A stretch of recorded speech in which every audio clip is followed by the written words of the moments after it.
Alina had always known she didn't belong. Not in the fancy hallways of Rose Hill Academy. Not in the gym where every girl had a perfect waist. Not in the shallow lunchroom conversations about boys, filters, and yoga cleanses. At 16, she was kind-hearted, intelligent, and soft-spoken. But none of that mattered here. She was the fat girl. That's all anyone ever saw. She spent most of her school days alone, tucked in corners, sketching in her notebook, or reading novels that offered her escape. Her mother, a single working woman desperate to maintain her daughter's spot at the elite academy, constantly reminded her to just blend in and don't cause trouble. But trouble came anyway, one warm afternoon during the school's Founders' Day event. It was a lavish affair. Silk tents, string quartets, golden trays of hors d'oeuvres, and girls gliding around like princesses in pastel gowns.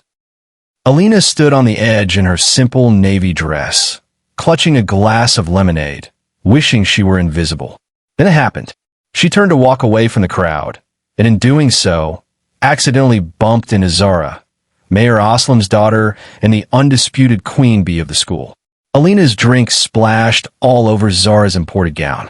Time froze. Gasps echoed. Zara shrieked dramatically, staring down at the yellow stain on her baby pink silk. "You wail. Do you even know how to move properly?" she screamed, loud enough for the school headmistress to hear. Alina stammered an apology, but it didn't matter. The crowd had already chosen sides. Zara's crocodile tears worked instantly. Later that evening, Alina was called into the principal's office. Her mother was already seated, flustered and furious. The headmistress, a tall, stone-faced woman, folded her hands solemnly. "We have a serious matter on our hands," she began. Zara's dress was imported from Italy. This was a social embarrassment. We cannot let this go without consequence. But it was an accident. Alina cried, her voice trembling. "Intentions don't erase outcomes," the headmistress said coldly. "We must preserve the school's reputation and uphold discipline. After speaking with the mayor's office, we've arranged an educational redirection for your daughter." Alina's mother squinted. "What do you mean, redirection?" "She will spend her summer break learning responsibility in a rural environment, a village outside the city. A poor farmer named Rahim has agreed to host her." Alina's mouth dropped open. "What? Like I'm being exiled?" The headmistress didn't flinch. "You'll assist him with daily tasks. It will teach you humility, discipline, and perhaps some physical health improvement." Her mother looked torn but said nothing. Her silence felt like betrayal. 2 days later, a dusty old car pulled into the outskirts of the city and kept driving until the buildings disappeared into flat, endless fields. Alina sat in the back, her duffel bag in her lap, silently crying. The shame was unbearable, not just for being sent away, but because it seemed like everyone believed she deserved it. The car stopped at the gate of a small village. Her phone had no signal. A man stood there, his arms crossed loosely, wearing old boots and a plain kurta. He looked about 40, dark-skinned, sun-worn, with eyes that gave away nothing. A simple straw hat shaded his face. He nodded once. "You're Alina?" She wiped her tears and nodded. "I'm Rahim. Let's go." No yayment. No questions. Just a calm voice and quiet footsteps. But Alina couldn't help but feel like she'd just arrived at her personal prison. As they walked through the village, a place with mud houses, roaming goats, and barefoot children, whispers followed her. Not cruel ones, just curious. Still, she shrank under their stares. Rahim's home was small. No marble floors or chandeliers. Just clay walls, wooden cots, and the smell of firewood and cardamom. She sat on the edge of the charpai that night, too tired to cry anymore. Her city life felt like a lifetime ago. The only light in the room came from a lantern, and in the silence, she whispered to herself, "Why am I being punished for being me?" She didn't know it yet, but this was not punishment. It was the beginning of everything. The rooster's crow pierced through the dusty silence of dawn. Alina opened her eyes slowly, her body stiff from sleeping on a hard, rope-woven charpai. The scent of firewood, smoke, and something sweet drifted into her nose. For a brief second, she forgot where she was. But then her eyes met the cracked clay ceiling, and it all came rushing back. The village. The punishment. The silence of the man she now lived with, Rahim. She dressed in the simple cotton kurta and scarf left folded on a wooden stool.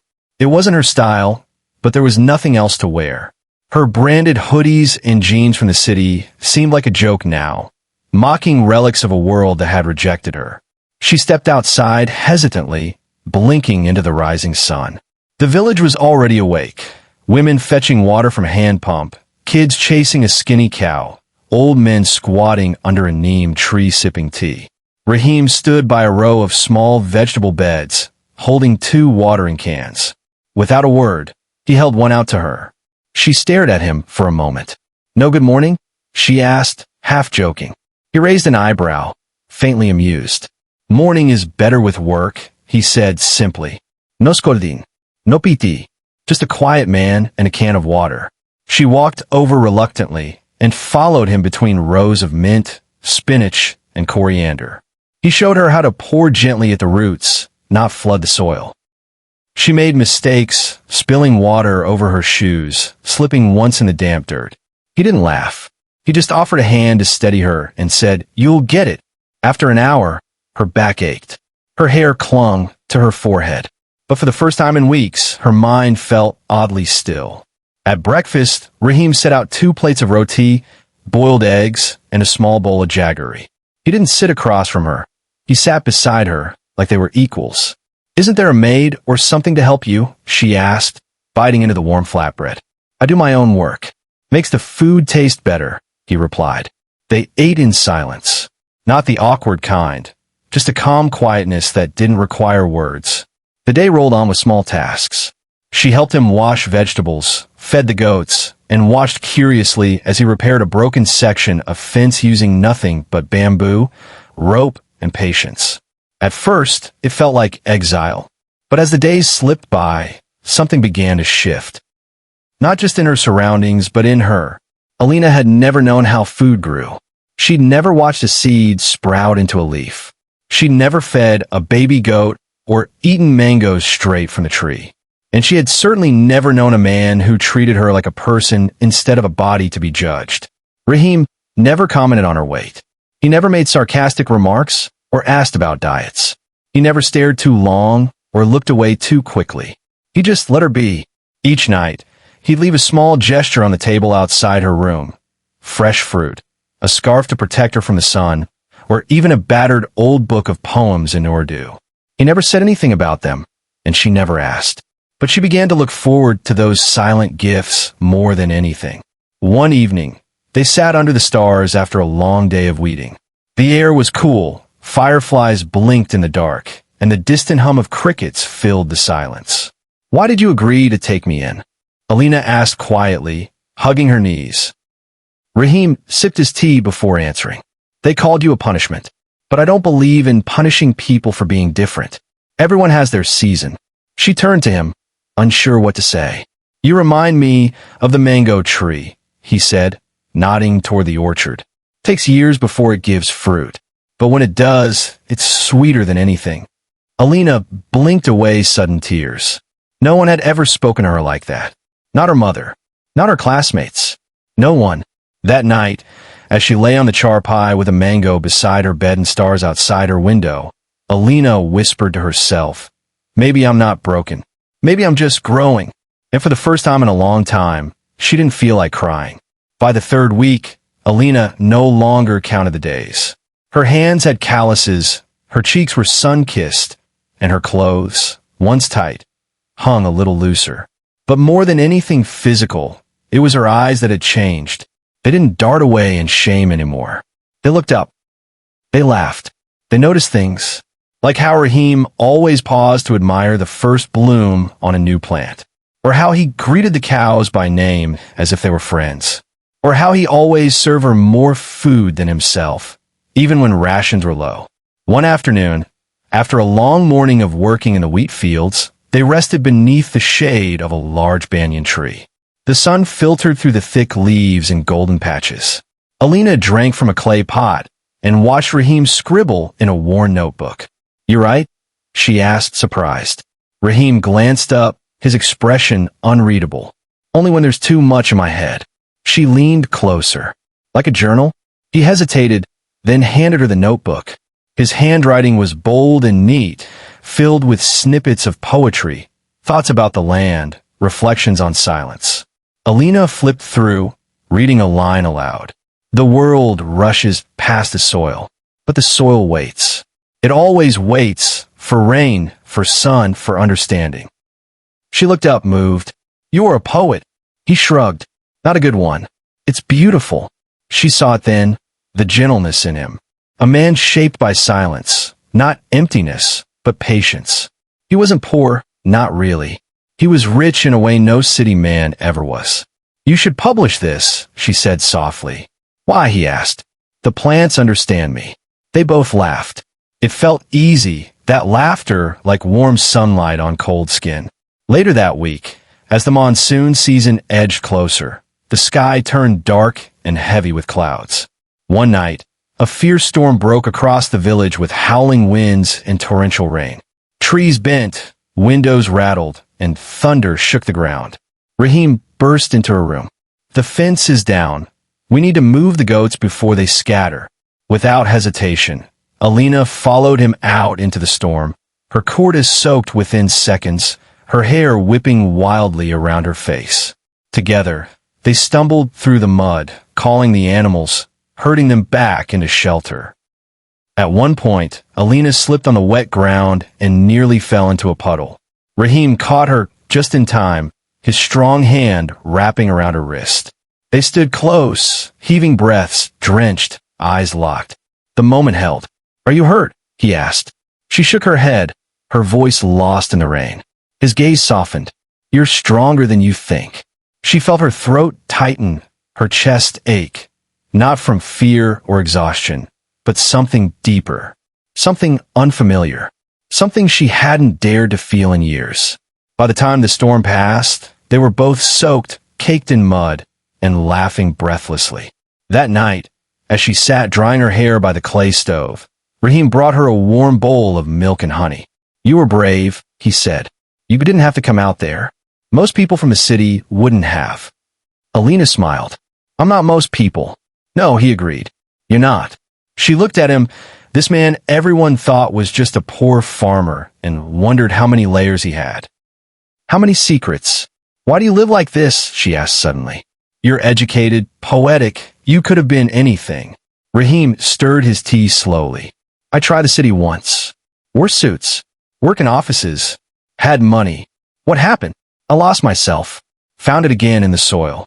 He looked at her. I live here because life is real here. No masks, no pretending. Just truth. Alina felt a lump in her throat. For years, all she had done was pretend. Pretend she wasn't hurt. Pretend she didn't care. Pretend she didn't want to disappear every time someone laughed at her body. But here, with Rahim, there was no pretending. She suddenly wanted to tell him everything about the bullying, the punishment, the loneliness. But all she said was, thank you. For what? For seeing me. He looked at her, the flickering light catching the glint of rainwater still in his beard. I didn't have to look hard. Silence. Not the awkward kind. The kind that says more than words ever could. That night, as she lay on her bed, the storm now just a memory, she touched the notebook he'd left on her bedside. Inside, on a fresh page, was a new line written just for her. Some flowers bloom late, but when they do, they change the field. She hugged the notebook to her chest and smiled. The punishment was beginning to feel like a gift. The morning sun spilled gently across the village fields, painting everything in warm gold. Alina was sweeping the school's small porch when she heard the unmistakable hum of an SUV rumbling over the narrow dirt path. She paused, her heart skipping. The sleek black vehicle stopped near Rahim's front gate, a stark contrast to the mud-plastered homes and earthy serenity of the village. From its stepped Zara, still as polished and proud as ever, her sunglasses too big, her heels absurd for the terrain. Behind her trailed the headmistress from Rosehill Academy and Alina's mother, clutching her purse and trying not to wrinkle her expensive lawn suit. Alina's chest tightened. She hadn't seen any of them since the day she was sent away. There she is, Zara said with a smirk, surveying the village as though it were beneath her. I almost didn't recognize you. You actually look kind of presentable. Alina stayed silent, her eyes steady. Rahim emerged from the fields, wiping sweat from his brow. He offered a polite nod to the guests. The headmistress stepped forward stiffly. We've come to bring Alina home. The mayor's family agrees she's done her time. This village experience has clearly had a positive effect. Alina looked to Rahim, unsure of what to say. But he was already speaking. She isn't a prisoner, he said calmly. She's free to stay or go. Zara scoffed. Oh please, you're just a farmer. Do you even know who her family is? Rahim's expression didn't change. Do you? He pulled a worn ID from his pocket and handed it to the headmistress. Her eyes widened. This says you own 7,000 acres, he said plainly. Most of the surrounding farmland. I keep it quiet. I prefer it that way. Zara's jaw dropped. You're rich. Rahim turned toward Alina, his voice gentle. Rich is a word people use when they don't understand value. The headmistress stammered. We had no idea. Rahim's tone remained level. Of course not. You judge by appearances. Just like you did with her. Zara shifted uncomfortably, the smugness gone from her face. Alina came here because the world punished her for not fitting a mold, Rahim continued. But she didn't shrink. She bloomed. Alina's mother looked at her daughter, as if seeing her for the first time. She's not the same, she whispered. She's stronger. Alina stepped forward. I'm not going back.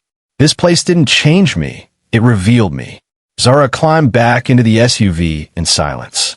The headmistress followed, still stunned. As the car disappeared down the dirt road, Rahim turned to Alina. You didn't need saving, he said softly. Just space to grow. She looked up at him, eyes brimming with emotion. And you gave me that. 2 years later, the village looked different, but it was Alina who had truly transformed. She walked barefoot through the schoolyard she had built with her own hands, her dupatta tucked casually over her shoulder, a light smile on her face as the voices of young girls echoed behind her. The small schoolhouse, once just an idea born over evening tea, now buzzed with energy. Children sat cross-legged on woven mats, learning how to read, write, and dream.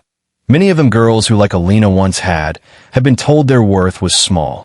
Rahim watched her from a distance, leaning against the frame of a neem tree. He'd always admired her quietly, never seeking to possess her, only to support her. But today, something stirred deeper within him. That evening, as the sky turned the color of honey and the sun dipped behind the wheat fields, Rahim asked her to meet him by the old sunflower grove. She arrived in a simple blue dress, her hair braided to the side, face calm and radiant. Rahim was waiting there with something in his hand. A ring, small, silver, handmade. No diamonds, just sincerity. I thought a lot about this moment, he began, his voice warm and steady. And I kept coming back to one thing. He paused. She looked at him curiously. You weren't sent to me as punishment, he said. You were a prayer I didn't know I'd made. Alina blinked back, tears, her lips parting slightly. I saw you grow into yourself, like a field left uncared for suddenly blooming after one good rain. She smiled through the tears now. I want to spend every season with you. Not as your guardian, not as your guide, just as your equal. Will you stay? There was no dramatic music, no stage proposal, just the rustling of sunflowers and a man offering his heart to the woman he'd come to cherish more than the land he loved. Alina took a breath. Then she extended her hand slowly. You didn't just give me a place to stay, Rahim, she said softly. You gave me back to myself. He slipped the ring onto her finger. They didn't need to say, I love you. It was there, in the soil, the silence, the shared life they had already begun to build. And as they walked back to the village under a dusky sky, side by side, hands entwined, the world finally saw what it had once missed. A girl no longer broken, a man no longer waiting, and a love that had quietly taken root, deep, strong, and enduring.